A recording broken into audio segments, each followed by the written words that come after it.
friends, it's me, Mama Michelle. I'm glad you're back again this week. Sorry about my voice. I'm a little bit sick.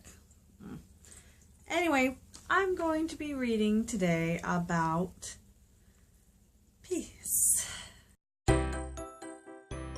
So join me in 1 Peter chapter 5, verses 6 through 9.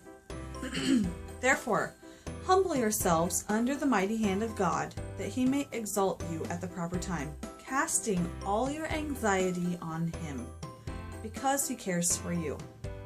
Be of sober spirit, be on the alert. Your adversary, the devil, prowls around like a roaring lion, seeking someone to devour.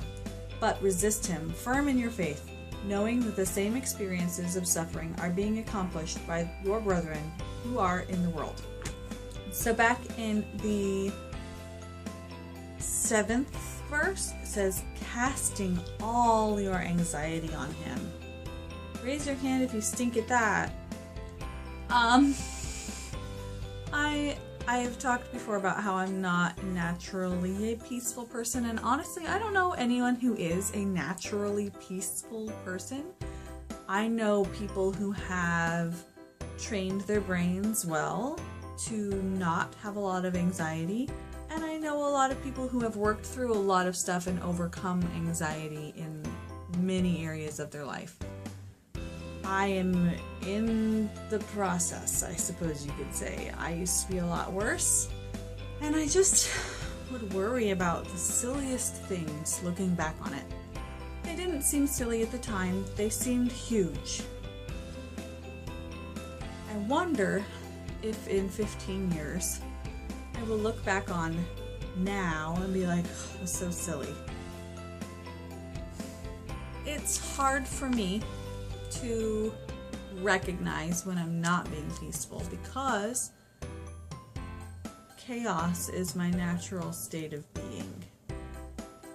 And I need to work harder on calming my own brain. I am afraid to fail. And that doesn't leave me with very much peace. So, am I casting all my anxiety on him? And then, after I feel like, okay, I've casted all my anxiety on him, I go to the next verse and it says, be of sober spirit. Be on the alert. That sounds like a contradiction, doesn't it?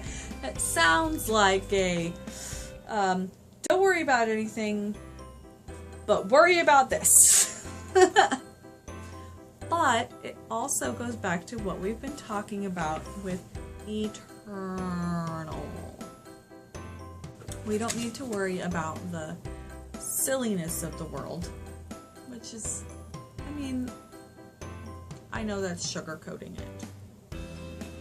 Because can I say, I don't need to worry about paying my mortgage. I don't need to worry about my husband's truck breaking down. I don't need to worry about getting my kids a good education. I don't need to worry about, like, those aren't things that are silly, but in comparison to salvation, they're kind of silly. Should they keep me up every night and distract me from knowing Jesus?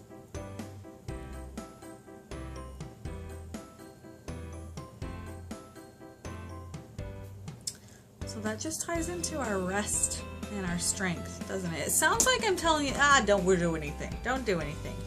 But really, be of sober spirit. Be on the alert. Your adversary, the devil, prowls around like a roaring lion, seeking someone to devour. Resist him. Firm in your faith. So what if I stayed up at night thinking about how to lead my children to Christ? What if I spent as much time as I do worrying about the mortgage, the car, the kids, the house, the groceries, worrying about being firm in my own spiritual life? What if I spent that much time on those things? What kind of person would I be, and what kind of life would I be leading? Challenge. Ouch. Like, that's a task. That's not nothing. That's not sit back and relax and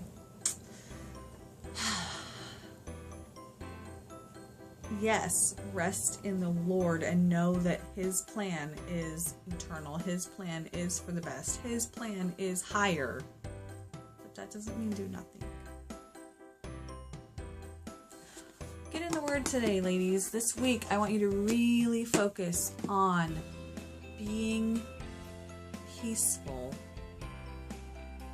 with your spiritual life.